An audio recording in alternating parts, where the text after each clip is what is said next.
first as presented. Second. Okay. Was that Brian? Okay. Yep. Do a roll call, Frank. Good. Excellent. Aye. Lisa, Yes. okay. Brian, Todd, Aye. Geetha,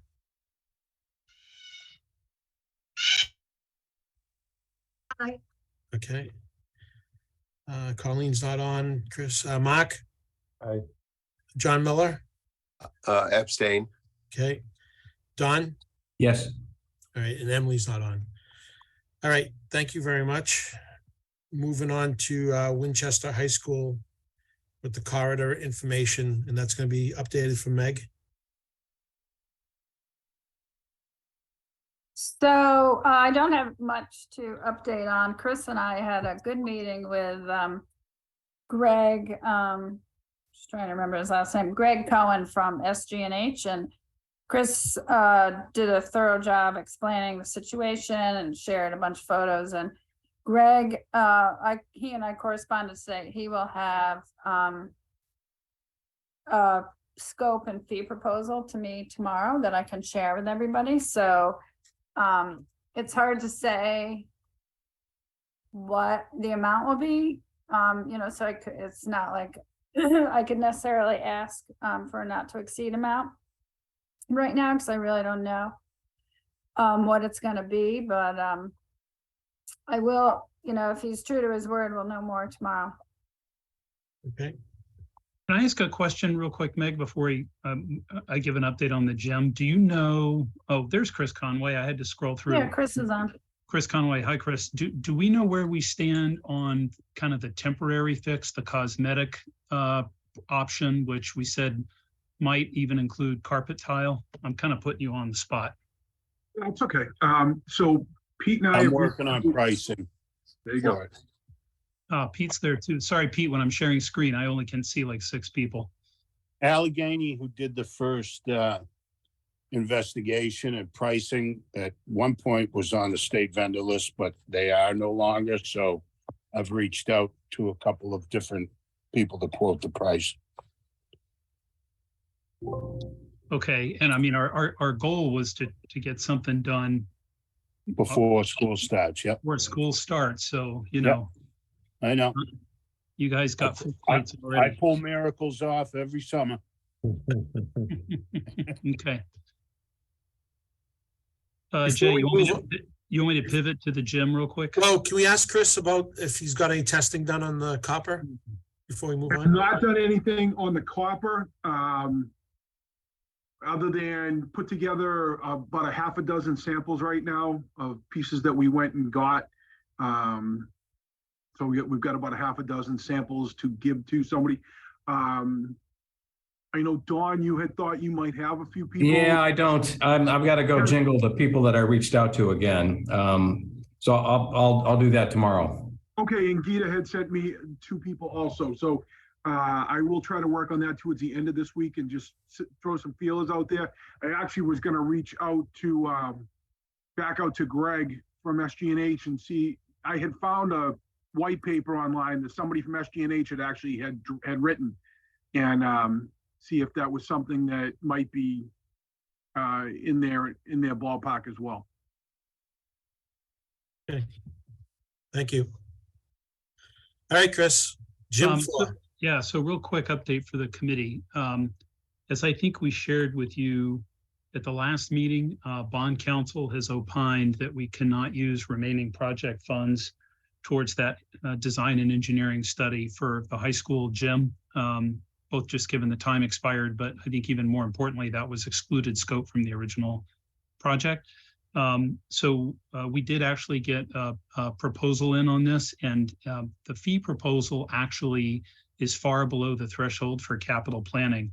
So originally we thought this might be something for the school committee to discuss as a priority in the context of many other capital projects. Since actually the dollar value came in so much lower, the district administration has actually opted to go ahead and proceed using building rental funds.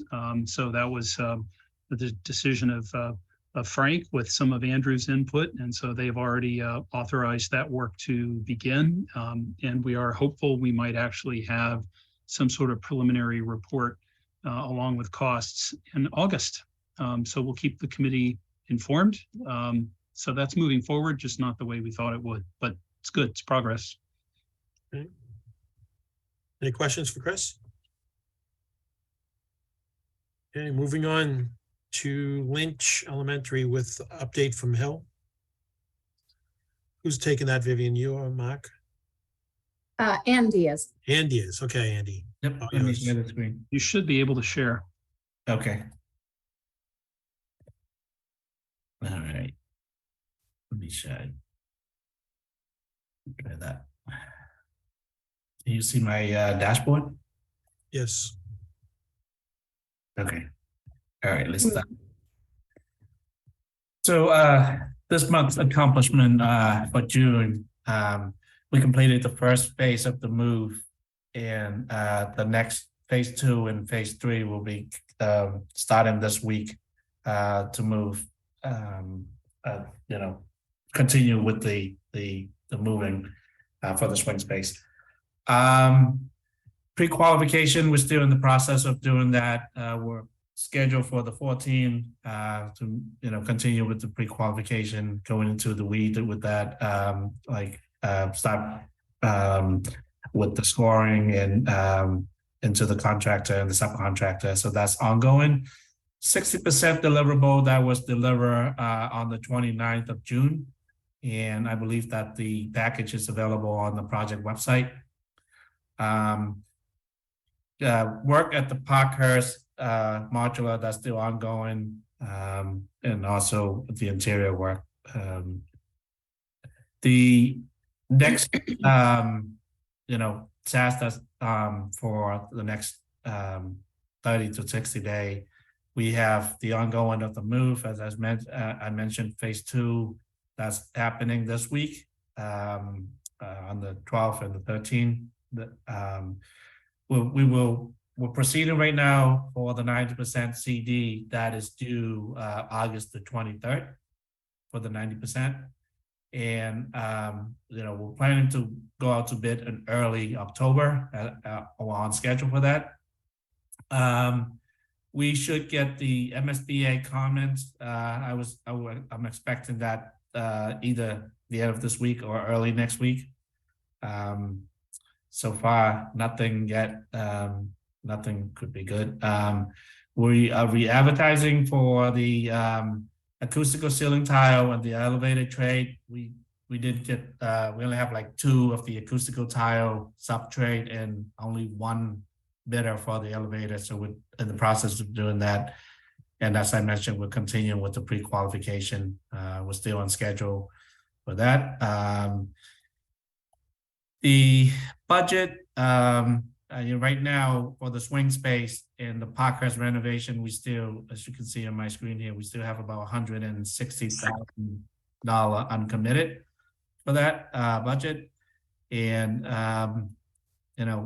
as for change order for Parkhurst to date, we have approved of $61,586 for the modular, and the Parkhurst upgrade we have approved of $36,578.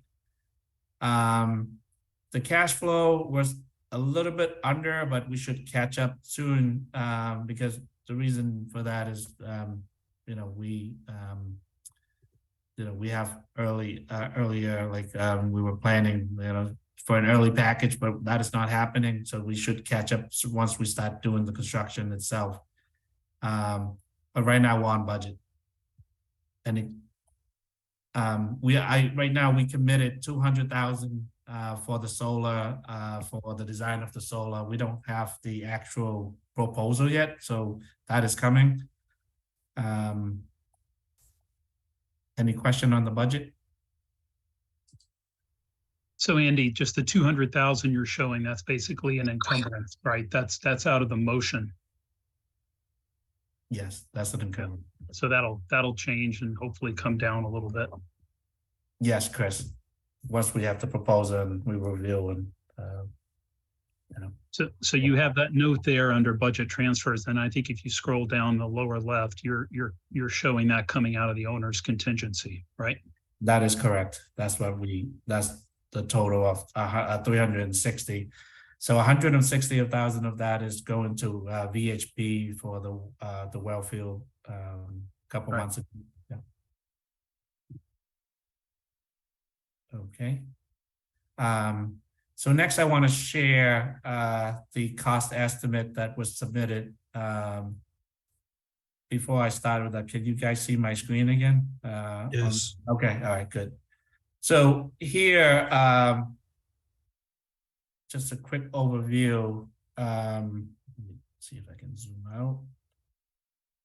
So on the left-hand side, I have schematic design, which is the project funding agreement with the MSBA, which the left-hand column, we have PM&C, that's the design team's estimator. We have AM Fogarty through Hill.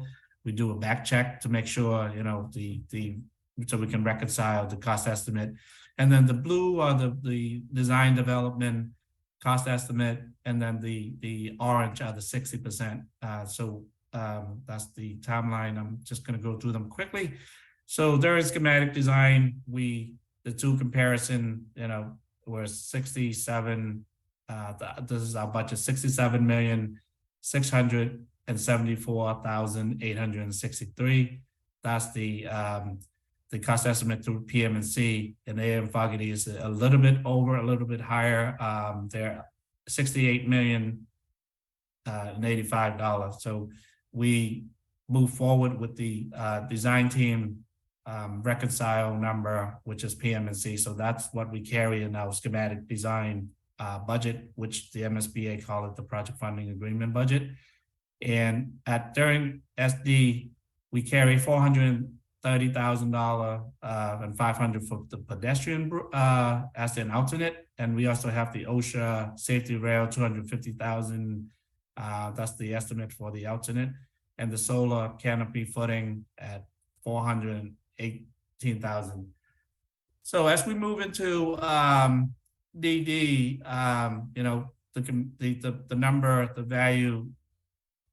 I have the line item that we have, the row A for substructure as $2 million, the shells $16 million, interior, $9.4 million.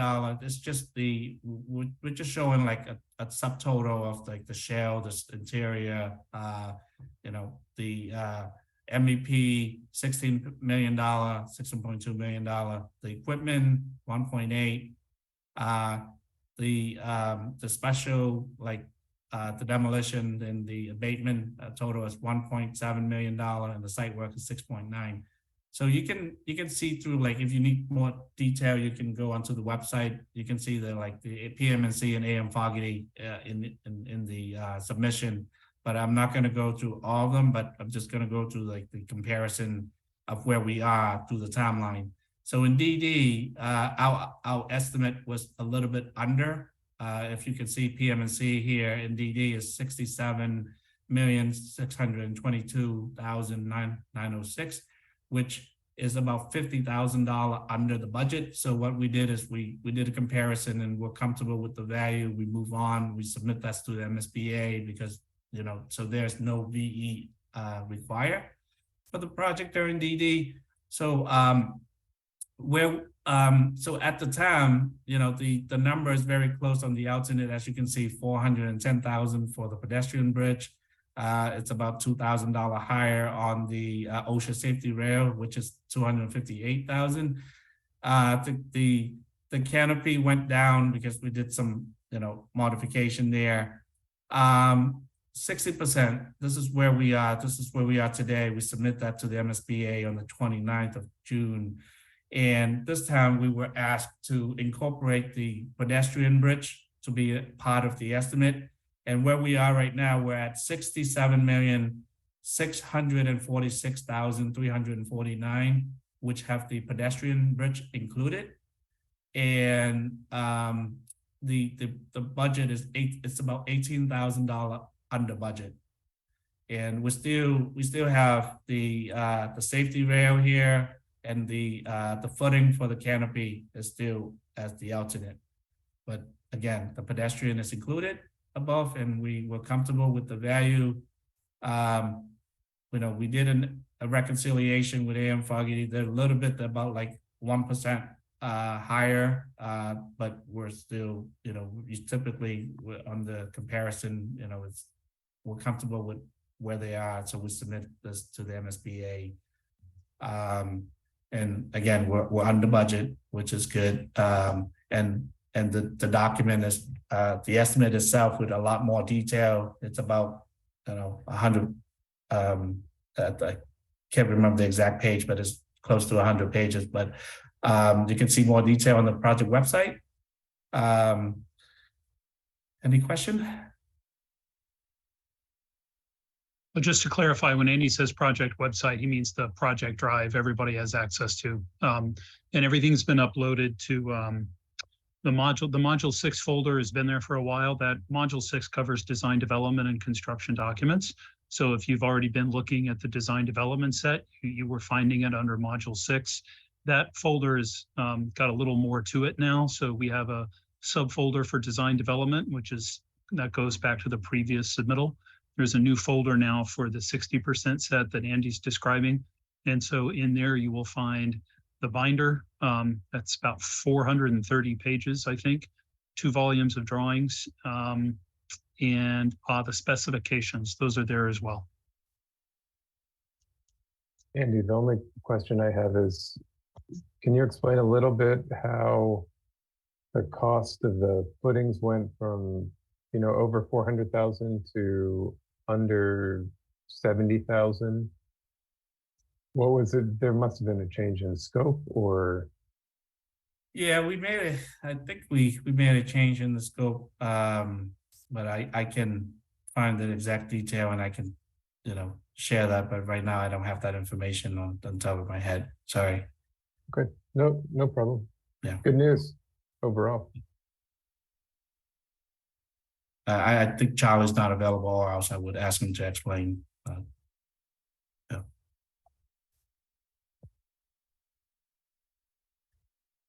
Okay, anything else for Andy? We'll move on. All right, we'll move on to swing space update from Meg. Okay, so everything at the Parkhurst is going along really well. Triumph is right on schedule. All the modular buildings are in place and they've got all their subs lined up.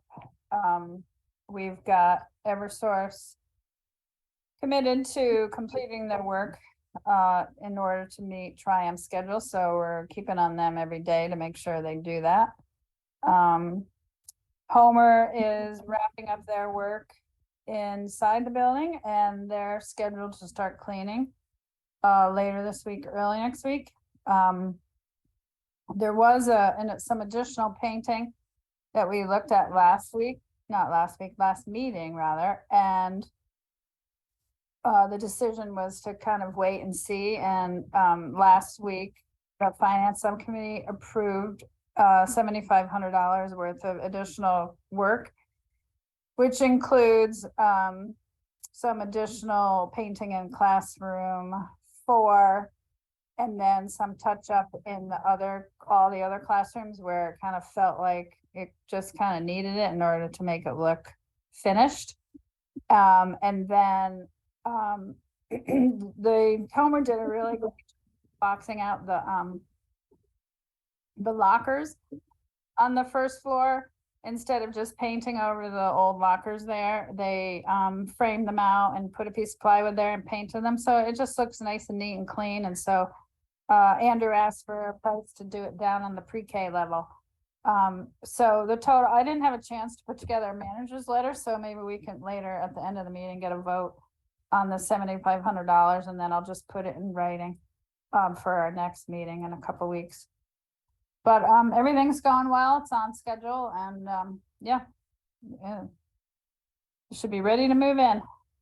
And Andrew's there coordinating all the time, especially with the data and the the alarm and the door entry.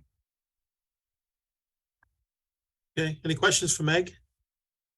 I'll just pull up the website quickly, just if for folks who haven't been up there on the homepage on the project website has some photos now of all the work going on at Parkhurst. You can see the classrooms getting ready for the floor prep, the classrooms going, the mods going in, upgrades to the stair at the back, and so forth.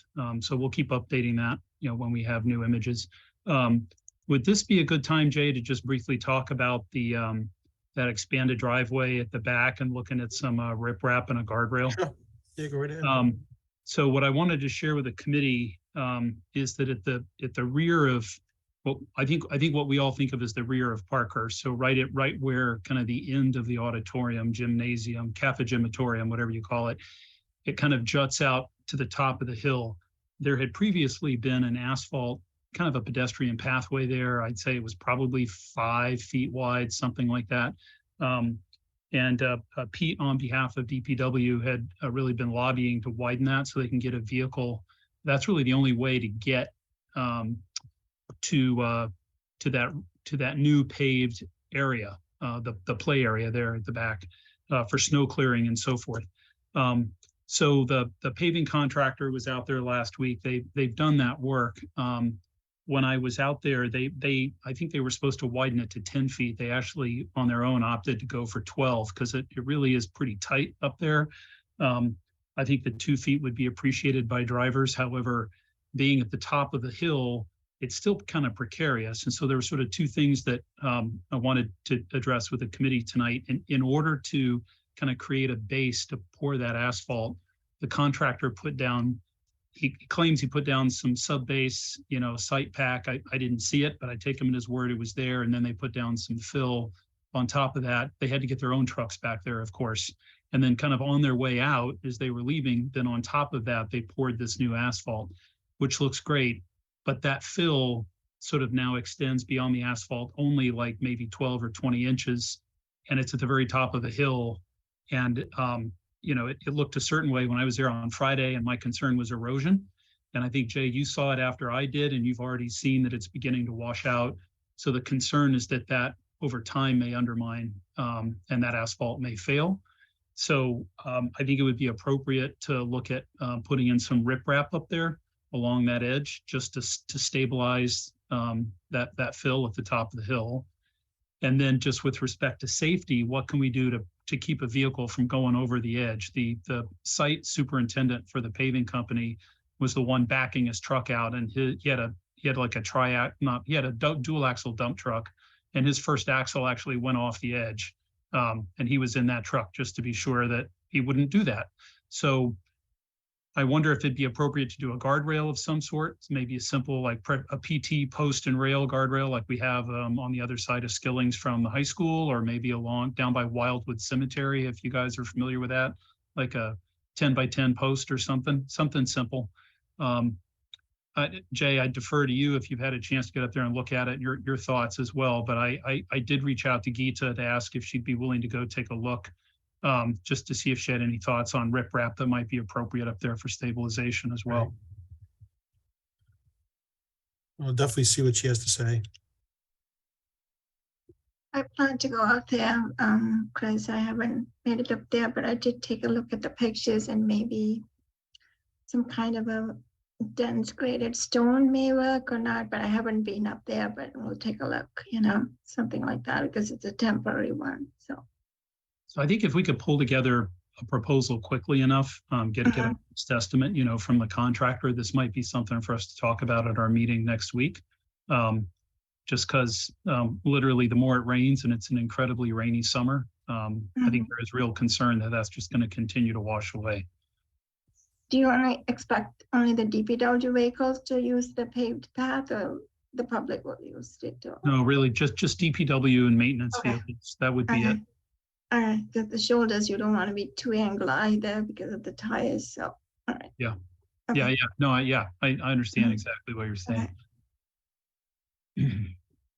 Okay, thanks, Jay. All right. Any other questions on that? Nope. All right, Meg again, Wellfields.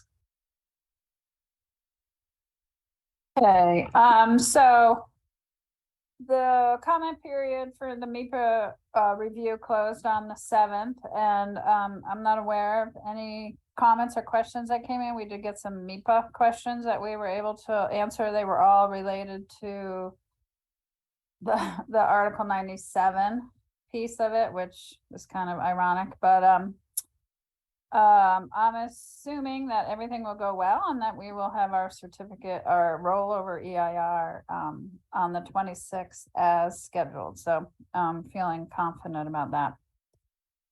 So fingers crossed. And that's July 26th, Meg? Yes, yep, Yep, a couple of weeks okay. now. Yep. Okay. And any questions for Meg? Okay. Moving on to the exciting Lynch materials, and this is going to be from Tap A. And Danielle, are you taking it first on the interior? Yes, she will be taking it, but I just wanted to say hi. I'm Chris Sharkey. I think most of you hopefully know us by now, but yeah, Danielle will take it over. Welcome. And Danielle, do I have it right? You are a Lynchy yourself, right? Yes, I'm actually a former Lynch student. I remember you from the interview. Welcome. Thank you. Yeah, I was last there in 2008.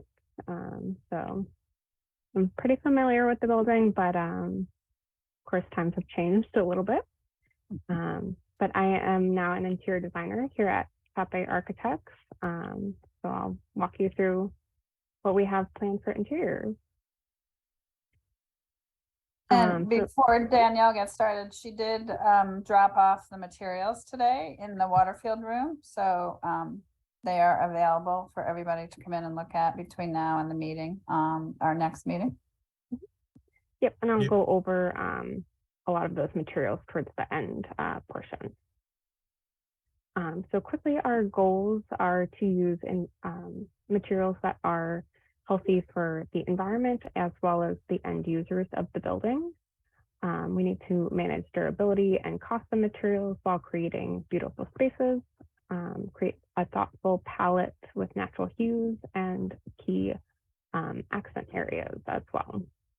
And we have to find a balance with the environmental impact, health impact, durability, maintenance, aesthetics, and cost.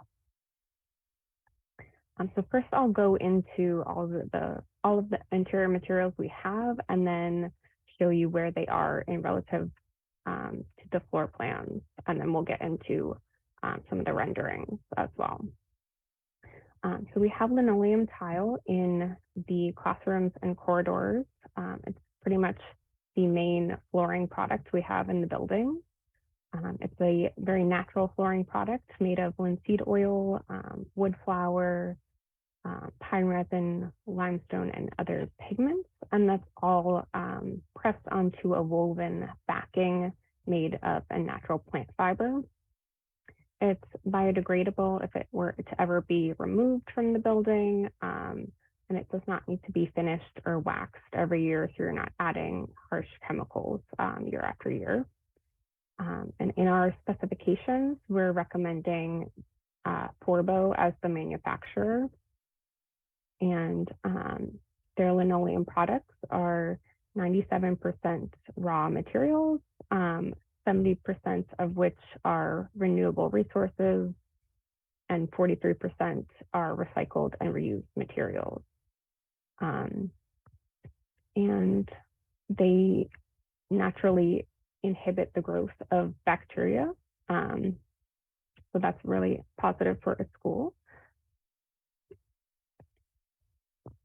Next, we have carpet tile. We have this located in the media center as well as the administration areas. It can be made synthetic fibers or natural fibers, and carpet can really help absorb sound in a space as well as create warmth within a space. We're recommending Interface. Their carpets help improve indoor air quality by trapping a lot of dust particles and unwanted things like that, which can be simply vacuumed up. Their carpets are installed with these tactiles.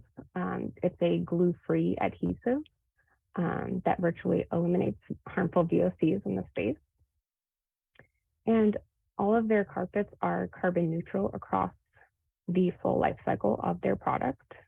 And they have at least 50%, 50% of the materials that they use in their flooring products are recycled or bio-based. Next is ceramic and porcelain tile. We choose it for durability, the water, stain, and chemical resistance. Really easy to clean in a school, and it has a very low life cycle cost as well. We have this in a variety of locations. We have it on the lobby floors, corridor walls. We have a 5-foot high tile wainscot. We have it in the restrooms, on the floors and walls, and behind drinking fountains, as well as in the stairs.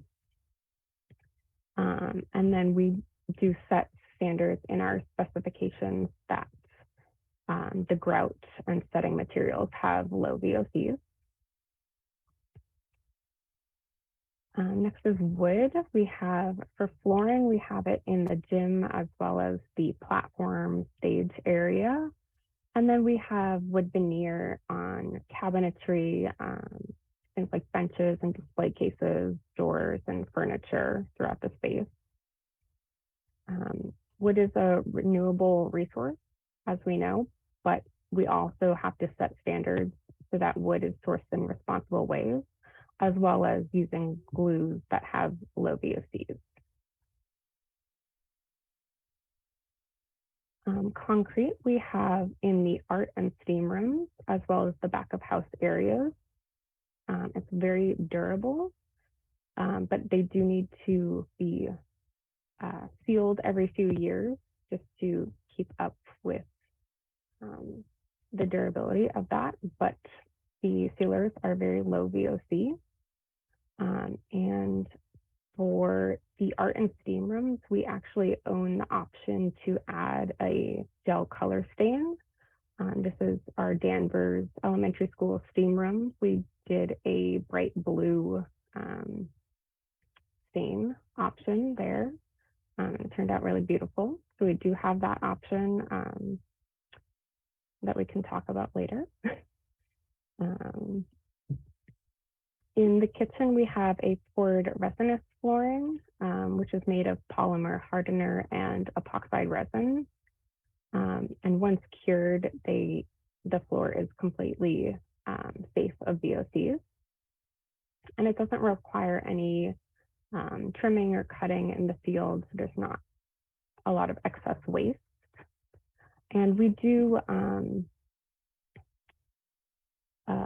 draw in our drawings that there is an integral cove base, which you can sort of see here, that it is just all one fluid piece, so it's very easy to clean. We recommend Duraflex. Their products meet LEED requirements and have low VOCs, and then any scraps that they have, they recycle back into their other products. In these stairs, we have rubber flooring. It's really good for traction on the stairs. Can either be synthetically made or naturally made. Our recommended manufacturer is American Built-Right flooring, which is made with pre-consumer recycled rubber. And it's through its composition, it's inherently prohibits the growth of bacteria. So you don't need to disinfect it. It doesn't need to be finished, things like that. And it can actually be recycled at the end of its life if it were to be removed. So in terms of the floor plans, the overall flooring we have is linoleum, which is this light blue color, which you can see throughout the classrooms and the corridors, as well as the cafeteria. The darker blue shown is the admin areas as carpet. In the lobbies, we have a porcelain tile. very durable for the lobby. Bathrooms are a smaller format mosaic tile. The kitchen is the resinous flooring. Back of house is concrete. The gym and the platform are wood. And then the stairs in yellow are the rubber flooring. The second floor is mostly linoleum throughout the classrooms and corridors. The darker blue here is the media center, which is carpet. And then the gray is the art room, which is concrete. The stairs in yellow are rubber, and then the green is the mosaic tile in the restrooms.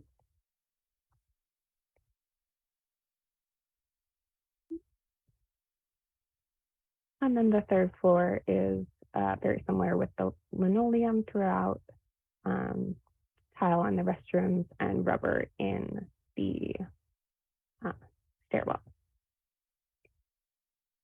There a question? There might be a hand up. I'm not sure. Yeah, Pete Lawson. I'm sorry, it's not really about the flooring materials and wall materials, but in one of the renderings, it showed the gang sinks, and we've had real problems with those. Just throwing it out there, is that what's been picked and that's why that rendering's there? Or was that just because that happened to be there? Can anyone answer that? Danielle, I can jump in. Okay. Hi, Pete. Hi. That is, yeah, we are not using that sink. So no, so you don't have to worry about that. I believe we also sent over a cut package of plumbing fixtures and electrical fixtures for you to review.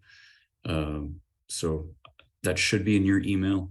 If you missed it, let me know, and I can send that again. We just send that to you so that we have everything that you need, so that we don't run into these issues. Okay, appreciate it. It might have gone in my junk. I don't remember seeing it, but I probably missed it. Thank you. I'll resend it to you, Pete, so you don't have to look for it. Excellent. Thank you. Yeah, no problem.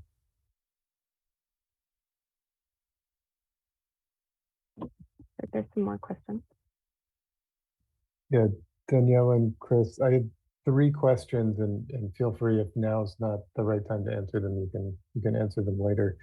On the concrete, just had a question about the gel stain, whether it's actually a penetrating stain or it's just a surface treatment.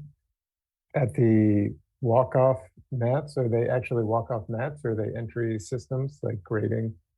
And if they're walk-off mats, is there like a cleaning or replacement regimen that the school would have to make use of? And the third is on the wood veneer. I'm curious to know what sourcing requirements are written into the spec, and also what your research says about the use of, what's the right term? Composite materials, I guess, like the bamboo, the ground up bamboo that's like sandwiched into veneers versus just a natural wood veneer. All right, let's start with the last one and let's see if I can work backwards. So Danielle, you can jump into if you have more information, but I don't have a ton of information about kind of that composite in terms of some of the interior finishes. When we jump to the exterior materials, we have a phenolic panel, a wood look that's a very similar in that it's kind of paper meshed with some resin, and it's kind of compressed under heat, and that's kind of that. We have tried to use a couple different veneers, add some like bench seating and things like that on the top, and what we have found is that it peels quickly, And then you get little fingers and they just sit there and then they just peel it. So we have kind of leaned more towards, kind of the hardwood edges and kind of the bandings for some of those durability issues.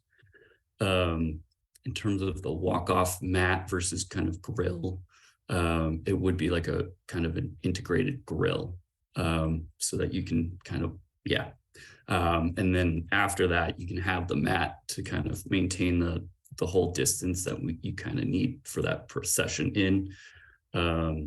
So that should be that. Now I'm blanking on the first one. Oh, the gel color Oh, stain. yes. I believe that is like integral to concrete. It's kind of like it's put in place when it's still hardening, so it's not like a topical application. True, Danielle? Yeah. All right, perfect. Yeah, so it shouldn't be an issue with wearing off or anything like that. Yep. So subsequently, if you're resealing, you can just use a clear sealer on Yeah, the you top, can just right? go right over. Yep. Great. Thanks. And then Chris, I think. Anything else? Yes. Sorry, I had to jump into the car tonight, head up north, so hope you can hear me okay. Danielle, on one of your first slides, I think it was the upper right-hand corner, you had an image of the fabric blades right over an area where students are gathering outside the classroom. And we've talked with Charlie about this a couple of times as the design has been progressing. I don't know if you can pull that up. I think it's a great image. If you can find it, actually, I think it was in your, yeah, there you go. It's the image on the right. So you're using this in a number of areas down the hallway in the classroom, on each floor. And of course, the perspective that we've seen so far is kind of what you see from a distance. The blades run essentially perpendicular to the corridor or to the hallway. A couple of concerns that have come up have been, how often do they need to be cleaned? How can they be cleaned? Associated with that, what kind of mechanical equipment is up there? Are we moving air in and around those blades? And so just as I'm sure you've been in a number of buildings and you find that the ACT starts growing a gray beard because, it's getting dust or dirty air blown across the surface of the tile. So, what will these blades look like after a period of time? These are all kind of maintenance issues. And then related to this, I just wonder, because kids will often sort of sit there, but then they're going to look straight up. What are they seeing when they look straight up? And in this image on the right, is that just flat black, matte black paint on whatever was above the blades? And what is it that you want the kids to be seeing when they're looking up? So it's a little unclear to me from the DD set, kind of what the density of MEP systems was up there and what they're likely to see. You can jump in on this one too, Danielle, if you're all right. Yeah, so we've looked at a number of options for those felt blades, and I think where we have landed is on a system. The latest kind of iteration on this is a system of 2x2 squares, and so they basically attach to a typical ACT grid. And so it's very easy to kind of get them on and off, to if there is anything above them to get there. But we are trying our hardest to get everything out of those and into the corridor in terms of anything that anyone would need to access in terms of mechanicals or things like that. And so the idea would probably just the least expensive kind of option would be to paint, I guess, whatever is above that black or whatever you kind of want. These kind of 2x2 panels do come with like a cover so that above it, you'd see, or below there's the blade, and then above there's just this kind of cover. I wouldn't necessarily recommend that. I think just for a couple different things, but we'll have sprinkler heads for sure, some lights, things like that. But in terms of like big mechanical units coming through, we won't have that. So I think kind of just painting things black would make the most sense. I think they're pretty durable. We have some samples in the office that we've kind of squished and kind of messed with. So that's kind of the idea here. So it's slightly different than this picture, but with the same kind of flair. I appreciate that, Chris. I think it would be helpful if there's some technical data on that you could maybe forward to us after the meeting, Yeah. or have some samples of that at town hall for our meeting next week. It might be helpful. I raised this not because I'm sort of dead set against the fabric blades, but by nature, this is kind of a prime time design move that you guys are making, and I just want to be sure we understand all the ramifications behind it. So, for instance, if you go with a system where the squares are hung off the ACT system, I'm assuming you're going to have main tees every 4 feet, and those are going to be tied off, with scorpion fasteners above into the deck. So, if they're supported by main tees, then do we have white main tees in the corridor, and then when they get to the the tees themselves, so they also just, that's sort of the minutia of what I'm thinking, just so it looks like we've kind of thought through every element of whatever this is. For sure. And I 100% appreciate that. Yeah, we can, I will bring what samples we have in the office. There's some just little squares and things like that. And you can play with those. So I'll be in town on Thursday, so I can bring them by then. Cool. All right. Thank you. Thanks, yeah. Dave.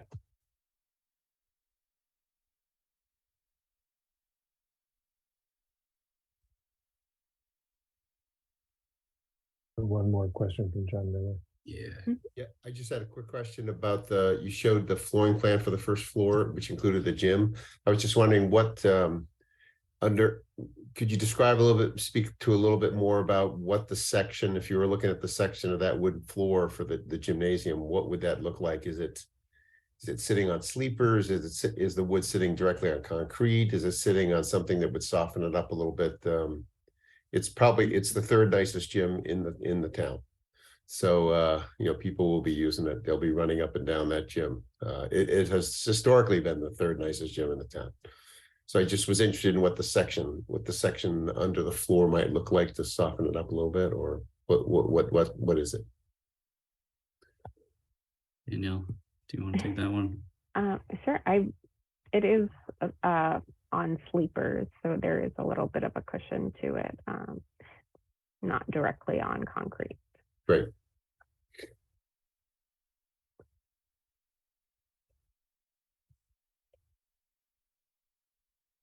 Sorry, can I just ask on that? So is it going to be a standard wood court where it's like it's fully floating and it's sitting on the rubber waffles on the first layer of plywood, and then a cross section plywood with then the hardwood on top? So the spring is in the little rubber feet that are underneath the first layer? Is that, or is it something different?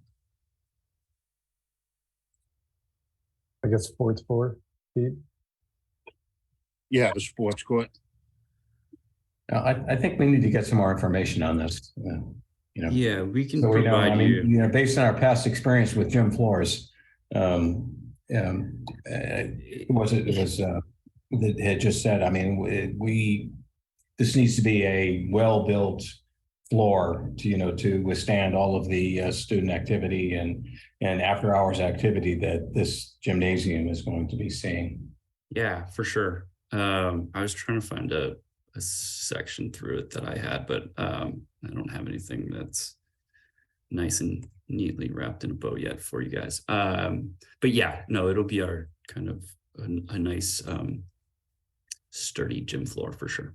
Yeah, a lot of knees at stake, Yeah, I'm assuming there are there no details on this yet in the 60% set that we just uploaded today? I just quickly looking through, I couldn't find something just to share. I'm sure we have something that I'm not thinking of. But we can always loop back, but it will be a nice gym floor that we have kind of typically do. So I don't think there's any need for a whole lot of worry on that one. I'm not worried about, I'm sure it's gonna be great. The only thing we'd like to know is for our maintenancing of things like lights and stuff like that, what the rating is for bringing equipment or scissor lifts on top of the wood floor. Yep. So be nice to know that early when we're looking at our FF&E requests for the committee. Right. How is the VO gym doing? And maybe would that be of same quality? Just asking. I know Tape did the VO gym. So. Yeah, it would be a similar thing for sure. I Before think we they're go all any, pretty standard. They're all pretty Yeah. standard in a real sports course. We just did a new one at Lincoln and they're, I mean, it's pretty standard what they do. Chris, before we go any further, Andy has his hand raised. Yes. Can we, can you go back to the linoleum tile? Just want to have a discussion on that. So is this a sheet good or is this a tile that you guys are specing? We are proposing a tile, but it does come as a sheet. Where the tile is a 13 by 13 inch tile. So just want to share that the tile is a lot, user friendly, it's easier to maintain, but however, we run into a problem in Swampscott where we went out to bid last summer, and the only company that does the tile, is only Forbo, and Mammalium is also their mother company, and it's also the same thing as Forbo, and we only have one company that does the tile for the linoleum. And when the bid came in, there's a protest because we try to find the spec of a 3 equal company, but the architects that I work with come up with like 10 other company, but we call them, nobody else do the tile. They only do the sheet good, the whole sheet good. And we had a protest, and the AG's office asked us to go out and rebid it. So we did rebid, but there's only one company that does the tile. So I would recommend if you guys can, do some research. I did at the time, reach out to Tape. I talked to Charlie at the time. I said, Charlie, do you have any other company that does the sheet good? The tile, linoleum tile. He gave me a couple. I called them. Only one company does it, and it's a challenge. So Swampscott has to go back out and change their linoleum to a different product. Just want to get that out there. There's only one company, Forbo, Mammalium. That's the only company that does the tile. So we got to watch out for that. It's going to be time consuming if we have to a bid protest. Hey, John Miller again? Could we change the spec on that so it says this product or equivalent? Or is there some other way around that?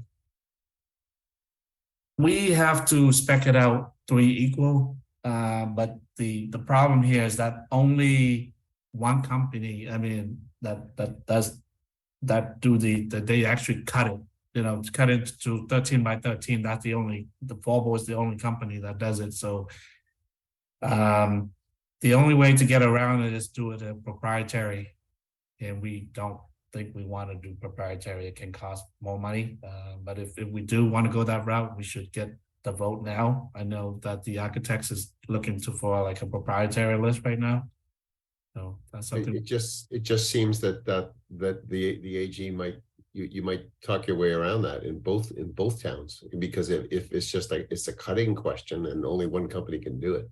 I mean, I believe there are exceptions for that. I understand the 3 spec stuff. I used to live in that world, but I believe there are, I would think the AG could be explained. And if you want, if I can talk to anybody about that, I'd be happy to. Yeah, this is something There's that, a process for proprietary, John. I think that's what Andy is suggesting. We fast track. Yeah, but it's not proprietary. I mean, what I hear you saying, Andy, is that the cutting is what's proprietary. There's only one company that cuts it to certain sizes. Is that what you're saying?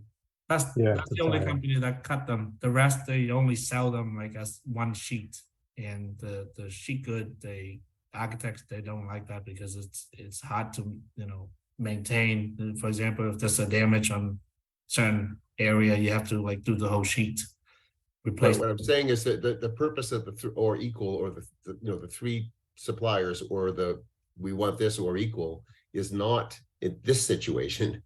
It's a different situation. That's all I'm saying.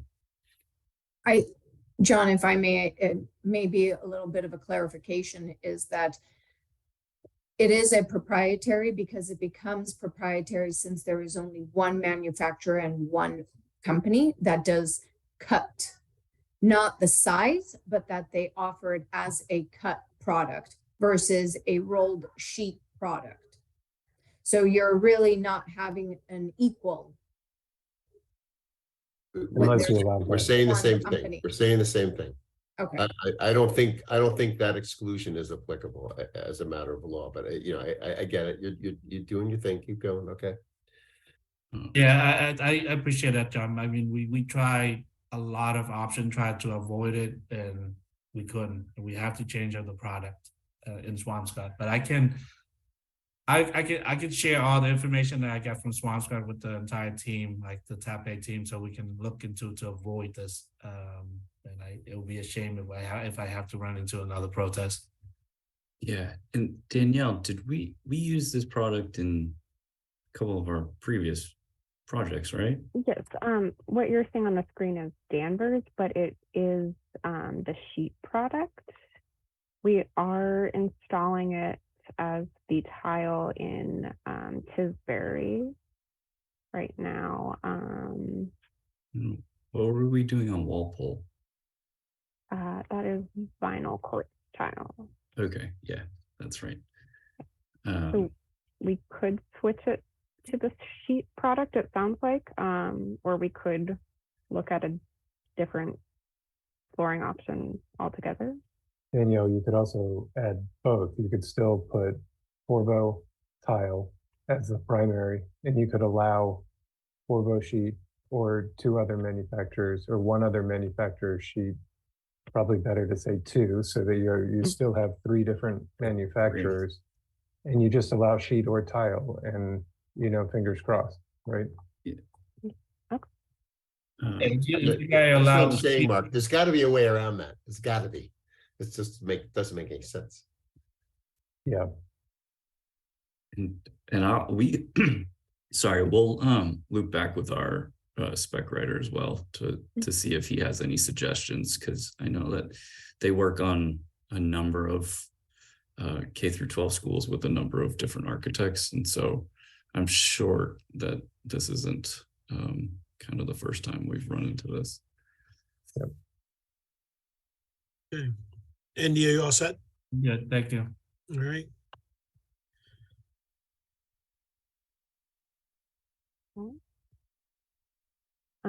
So moving to into more of the renderings that we've seen, we are creating a natural palette with pops of color and key accent areas, which are areas like the gym, the cafeteria, the media center, and the admin areas. We are creating distinct color palettes for wayfinding purposes for each of the floors. So the first floor is a yellow-orange palette. The second floor is a citrus and green palette. And the third floor is an aquas and blue palette. So the main lobby renderings, we have porcelain floor tile on the floors. This would be a large format 24 by 48 inch tile on the floor. We have 12 by 24 wainscoting tile on the walls. And we have a wood look porcelain tile at the stair, and then wood under the stair, as well as these benches and planters. And then we're just accenting the walls in neutral colors. Danielle, will you have did you drop off wood samples of the proposed veneers? We do have one that we typically use on all of our projects. It's a maple clear finish. So there are samples of that. Plain sliced or? I believe they are plain sliced, but I would have to double check on that. Okay, thanks. In the gym, we have very neutral wall colors, and then we are accenting the space with blues. And you can see here the court design we have laid out at the moment. And then the accent color would be in the safety paddings on the wall, as well as the metal acoustic panels we have as well. Cafeteria, we have the linoleum flooring in two colors. We have the 5-foot-high tile wainscoting around the entire space. And then at the kitchen servery area, we have a full height of the wood look tile. There are fabric wrapped acoustic panels in multiple colors. We have 3 different blues. And then the ceiling is a wood look metal ceiling.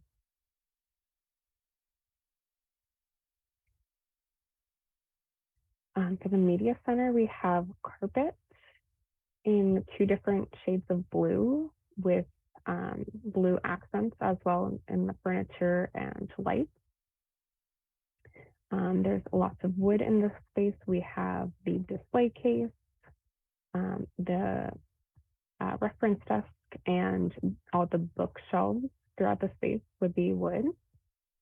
And for the carpet pattern, we're proposing a herringbone pattern that gradiates from a darker blue to a lighter blue. And this is kind of just like a concept image of what that idea looks like. But then these 2 images are the actual 2 colors that we have proposed.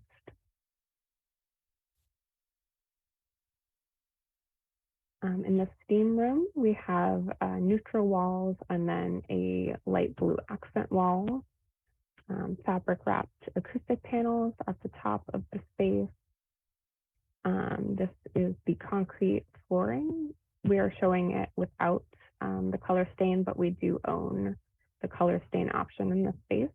And then lots of wood accents in the space with the furniture and cabinetry.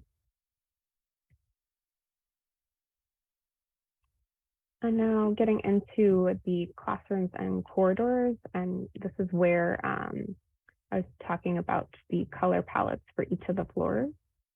So the first floor is pre-K and kindergarten, and we're using a warm orangey and yellow palette. So in the corridors and classrooms, we have the linoleum tile on the floor. There's the porcelain wall tile wainscoting in the corridors, and then lots of wood accents throughout the space in the furniture and the cubbies as well.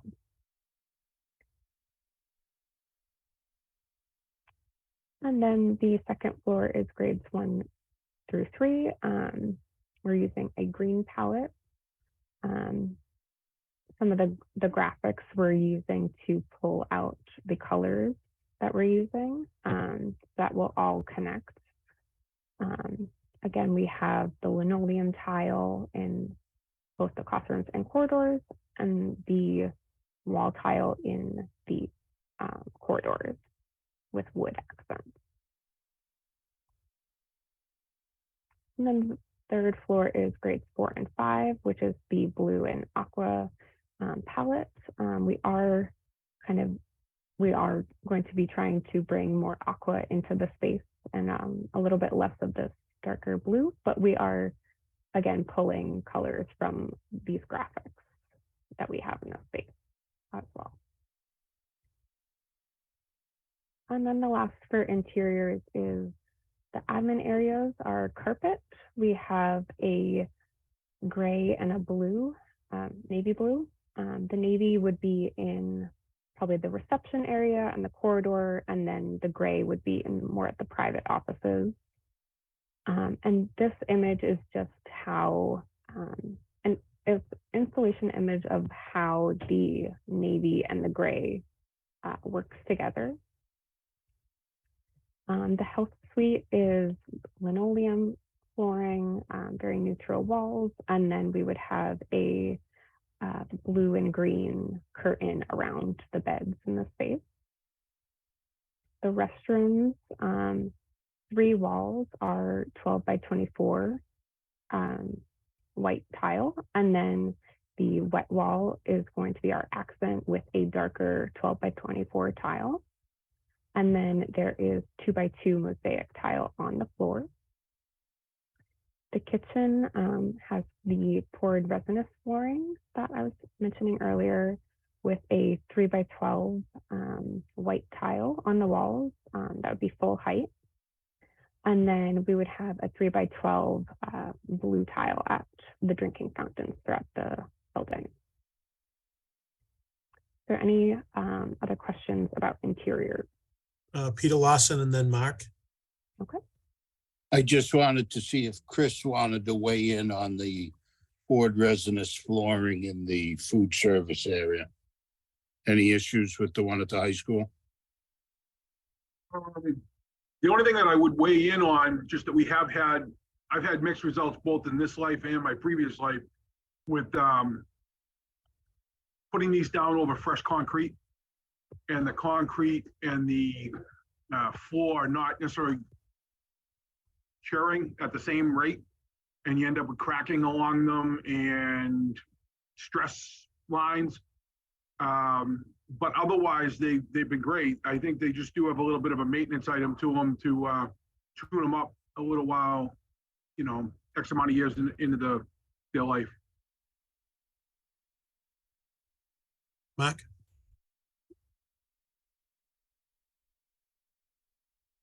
You're on mute. I did find the section, Chris. It's wood, athletic, and stage flooring.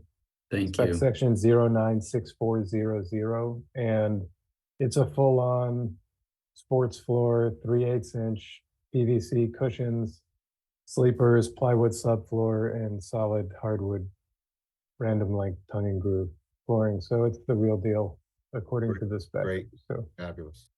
Thanks, Mark. I appreciate that. yep.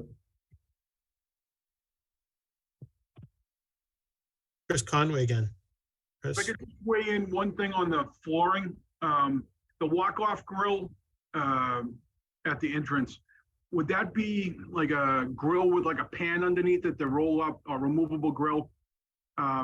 If that's the case, if it would be possible to just make sure there's a detail that nothing obstructs that.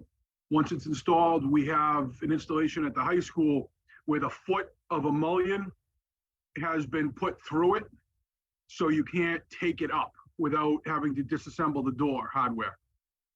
So if it's possible to make sure that detail exists so that that doesn't happen, that would be Got fantastic. it. We will, yeah, we'll look at that because that's painful. Yeah, it's a little bit. Yeah, we'll look at our, yes. Peter, do you still have another question?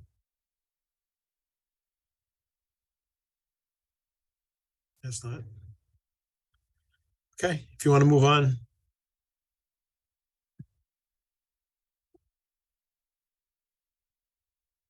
That would be the exteriors.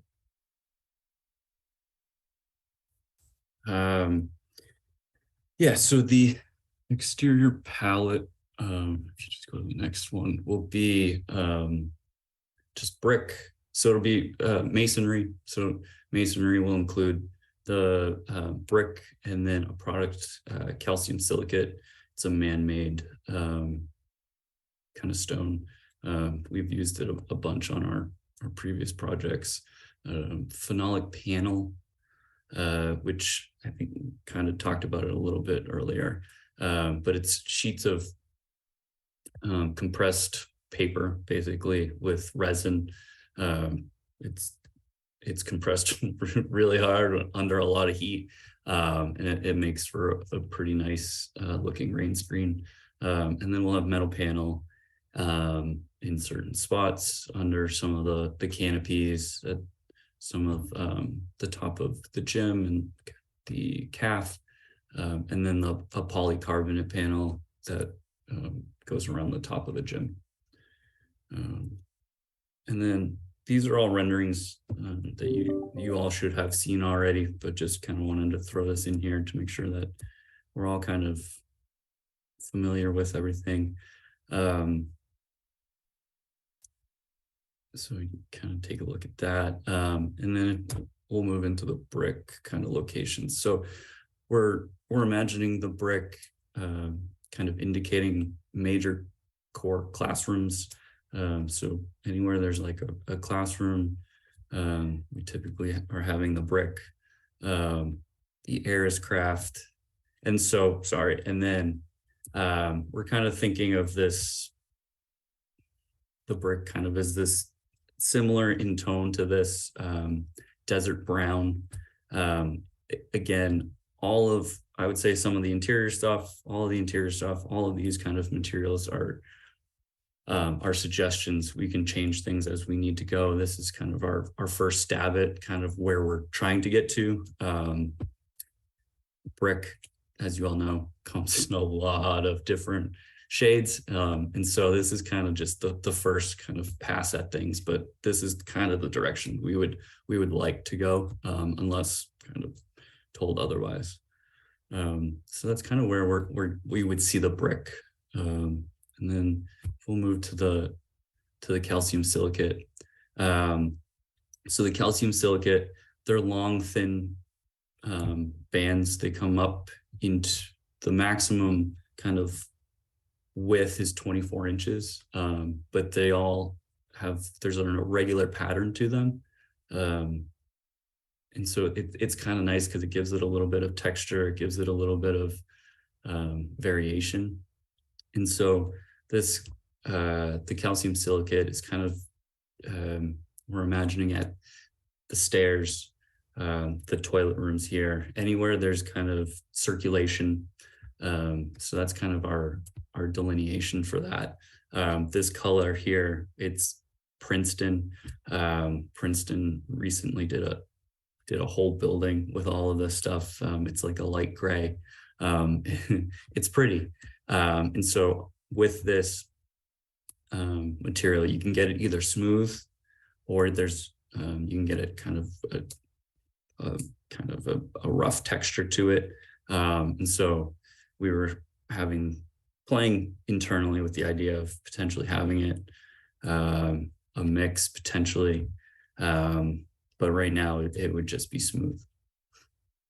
And then we have the phenolic panel, the wood look. It would come in planks, so it would kind of look siding-ish, but they have about an 8-inch tall plank and varying lengths depending on what we need. And so the phenolic would be at the classroom bays, and then at the media center that kind of sticks out over the front. And that's trying to keep it limited to make it a little bit more special in the push and the pull of the building. So kind of imagining the solid brick facade getting pushed back slightly. That pushback then turns into the phenolic, and then it gets pulled out into the media center. And then moving to metal panel, again, some of the canopy around the canopies on the sides of the calf gym, but then also at the top of the stair towers going up to the roof. So it would be on stair tower 2 and 3. So on the east side, and then kind of on the north side by the fields. Kind of leaning towards the darkish gray. I think it would be a nice kind of contrast and kind of goes with everything that we're kind of working with. And then just the last slide is the polycarb that's kind of wraps around the gym. It'll be a diffused light, so it won't be too glary. It won't be anything like that, but it'll be nice and bright. So we use this on pretty much all of our gyms, and it turns out really nice. And so that's kind of where we're at in terms of some of the materials. And then you can see on this lower picture, kind of right next to the gym, that main entrance, that is the Airscraft. So that again kind of shows you the delineation of the circulation type. And then to the east of that, or page left, is the classrooms with the brick and the phenolic. So that's the general kind of feel and look that we're going for. I know you guys have kind of seen this before, but yeah, that's where we're headed. All right. We have a question from Chris and then Mark. So far, Chris. Yeah, comments and questions. If you can go back a couple of slides, Chris. I think one of those first images where you're showing, if you can go back to one of your slides where you're showing the phenolic panel, like Trespa panel. So go forward, go forward one more, maybe one more, or maybe I'm, there we go, that's it. So I don't know if this has been sort of filtering back to the team at TAP A, that this committee has, been making some observations and comments about, it's not really coping, but I'm going to call it coping. That bottom image is interesting because how that wall sort of terminates right there. I'm looking at the bottom image. You've got that middle, it's almost a square piece of wall. It's gray. It's got the little yellow circle in it. Up at the top, you have that dark horizontal line. I like that dark gray. That I presume is coping. You see it in the recess wall behind it. It seems to sort of, from a design point of view, have some relationship to the dunnage or the framing for the third floor outdoor classroom to the right, just in terms of scale, right? If one was looking at that strictly as a head-on elevation. What seems out of place is what's happening on the west. And that's not, it's not really coping. I would almost call it like an eyebrow form of some kind. And I think this came up at our last meeting. It might have been Mark who raised the point or the concern, and I agree with him. So, maybe you're just using this image because that's what you had to work with. But I am a little, I don't know. I'm unconvinced or unsettled by this, and I'm hoping that these can be kind of balanced out a little bit. Mark probably has a more thoughtful way to say it, but I did want to raise that with you. And so that was sort of point one. Point two, with respect to the Trespa panels, and just given the square footage that you're using, will there be joints or gaps in where we're using them, like I think we have at VO? So almost the Trespa panels, I think sometimes almost have like a black edge banding to them, and you can hold them off from one another. And so the joint itself becomes a design item.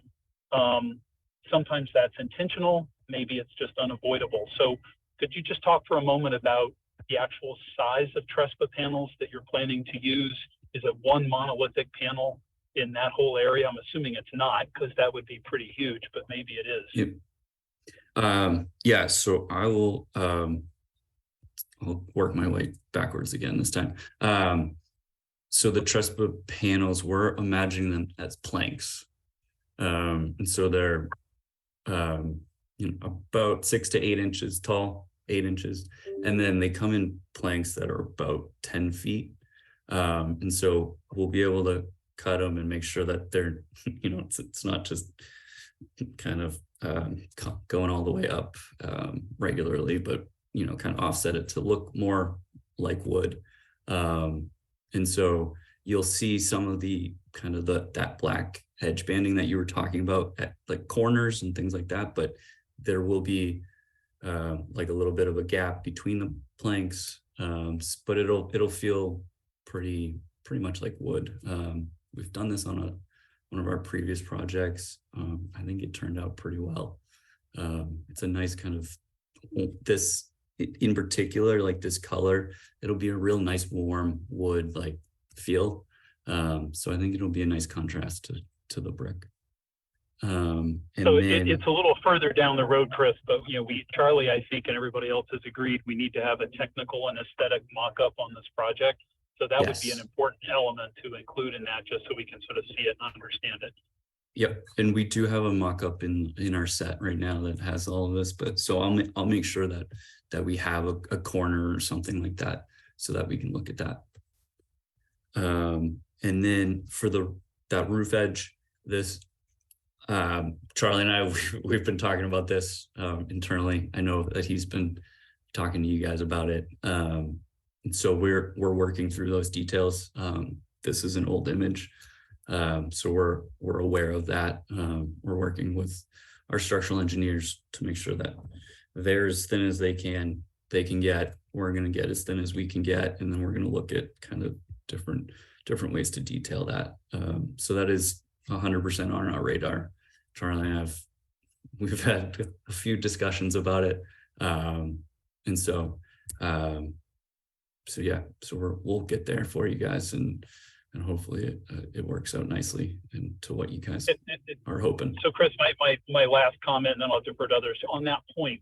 Whenever you get to that point, and I don't think we've raised this with you before, you know, one wonders if what I sort of read almost as an eyebrow across the face of the building, should that actually turn the corner? Is that also kind of part of the design conundrum, because maybe it feels a little out of place? Obviously coping is going to turn the corner. This sort of doesn't. That might be why it seems a little more sort of arresting visually. Yeah, for sure. We can look at that. I'm more than happy to look at that. And I'm, in all honesty, we've probably have had it wrapping at one point and then I've brought it back. I think, but I mean, it's for sure, it's a good kind of design thing to look at. Thank you. Okay, we have Mark and then Chris Conway. Chris Conway, why don't you go ahead? Chris? I had a quick question on the Ariscraft product. Is the product that's being specified or envisioned, is that a product that mounts using that clip/grid system, or is it a different mounting system? It's a solid masonry block, just like brick. It's just a man-made material. So it's just a slightly different than brick, and we can kind of get this longer, thinner shape. Okay, thank you. Yeah. Mark? Just a few comments. I'll try to keep it short. One thing, I was just poking around in the specifications and just ask you guys to look at the wood spec for your veneers to make sure that in section 8 under doors and section 6 under architectural millwork that you match the specs as exactly as possible, so that you've got species, cut, grade, and matching all identified identically. That's going to get you closest to having all of the wood on the project look the same, which I think will go a long way to just giving a singular kind of expression to the wood. Yep.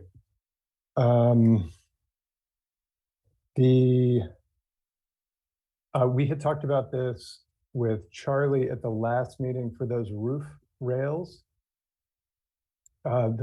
It would be nice if the roof rails were spec'd maybe to have the same color as the copings.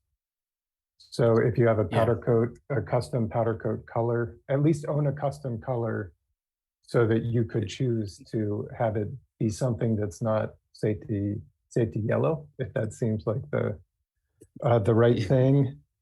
You didn't mention the mullion finish for the windows. Oh, yeah. We were we were imagining them to be similar to the metal panel. Yep. Okay. So like a powder yeah. coat. Yeah, okay. just like that gray. Or Because there was one funny door that, for whatever reason, that was like Revit floating model, around somewhere. Yeah, that it's like you know, anodized aluminum, and it yeah, sort of stands out. Yeah, it's that one modeling thing that you're like, blast. Yep. And then the last comment was on the Trespa thing. I found open joint rain screens. Often it's good to specify a scrim behind them if you don't already have it, just because you start seeing the yellow insulation and the shiny supports and all the clips and all that junk, which detracts from the otherwise elegant look. And I think that was it. Those were all my questions. Awesome. I'll make sure that we add all of that into the spec if we don't have it already. Thank you. Any other questions for the TAP A team before we're done with them? And again, everything is already at town hall, all these products, so we can stop by and take a look. Yes, interior and exterior. Great. Okay, thank you very much as we move on. Thank you. Awesome. Well, thank you for your time. Appreciate it. Thanks.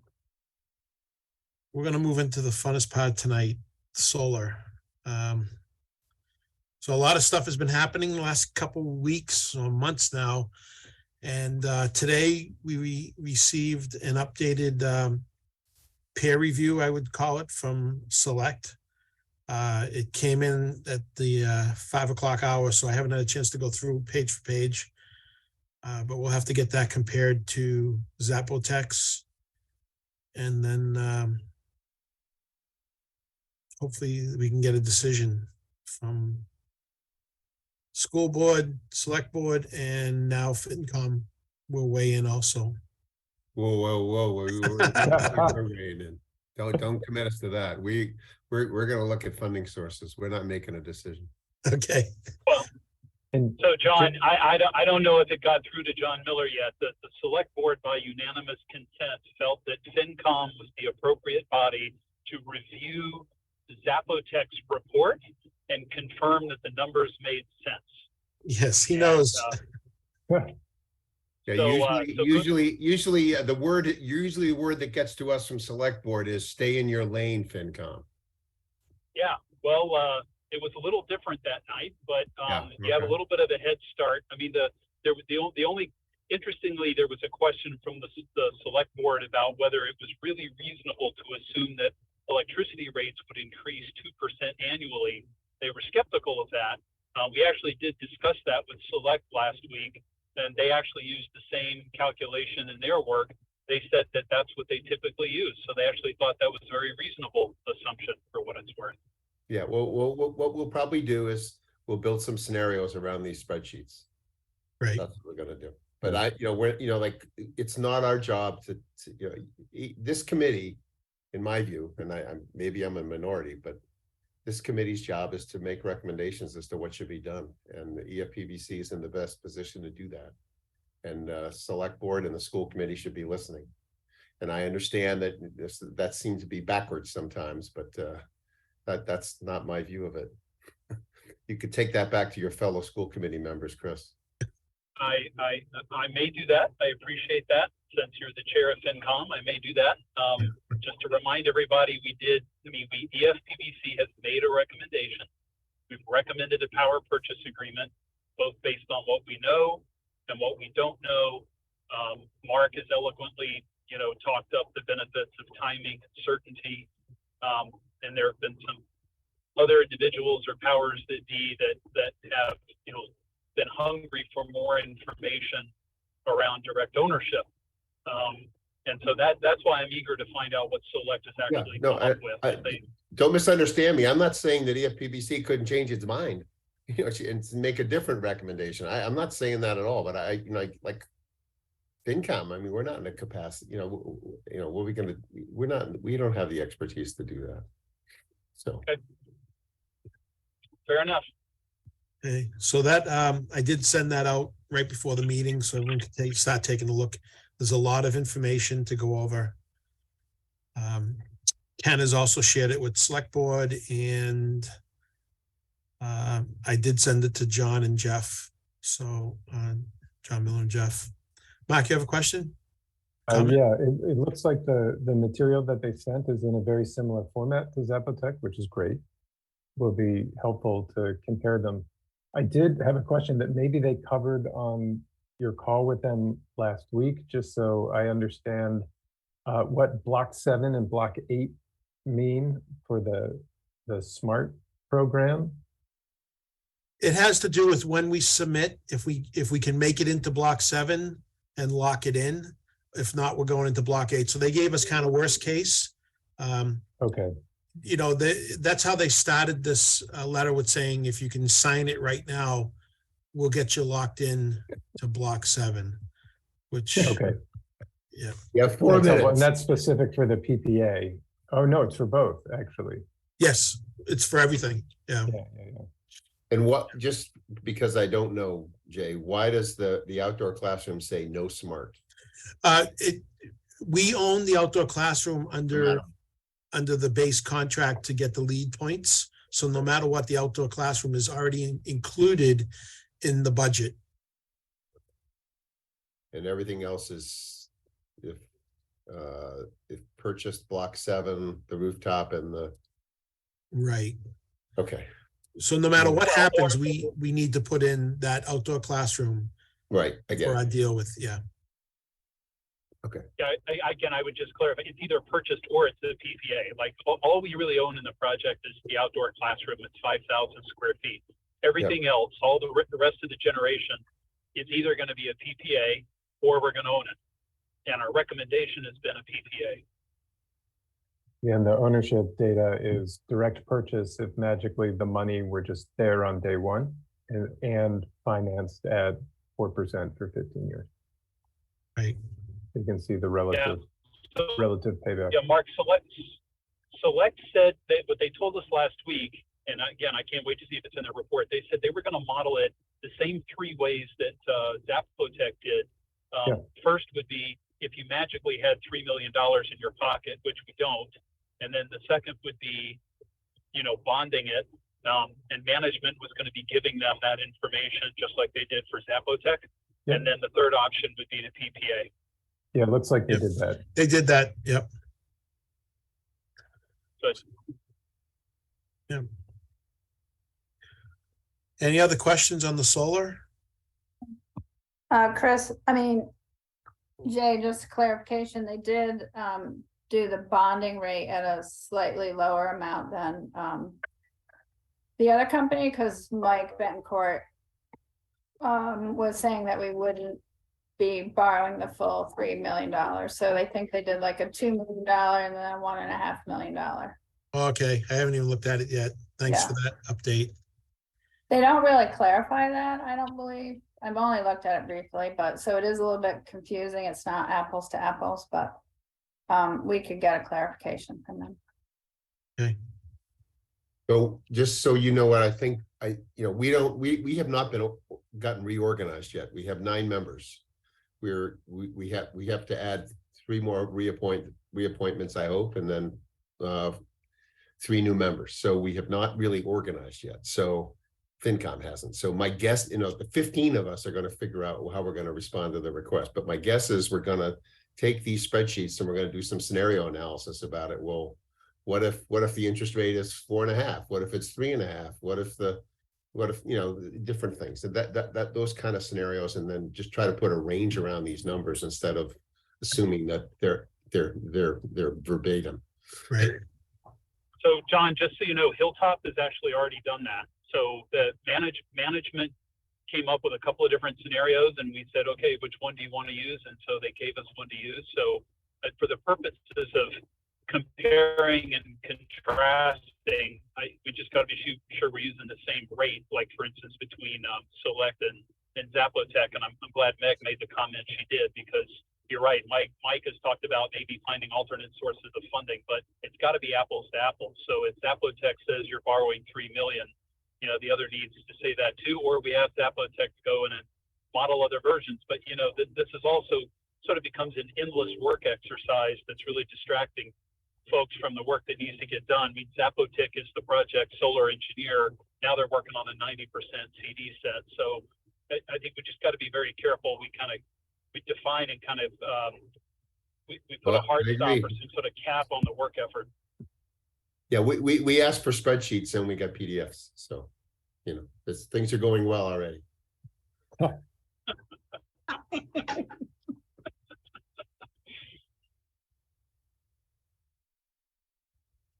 Can I ask a construction cost estimate, Jay? One quick question. Yes. Is the asbestos removal assumed in the line item? That would be From for the demo. Andy. Andy, can you answer that? Yes, the answer is yes, it's assuming in the demolition. Okay. The substructure line item cost, if we go to that dashboard, we should be able to see the breakup of what it entails. Maybe I haven't looked at the, site prep and stuff like that, sort of a breakdown of the line item cost. Yeah, they should have the breakdown in there with the site cost. Okay.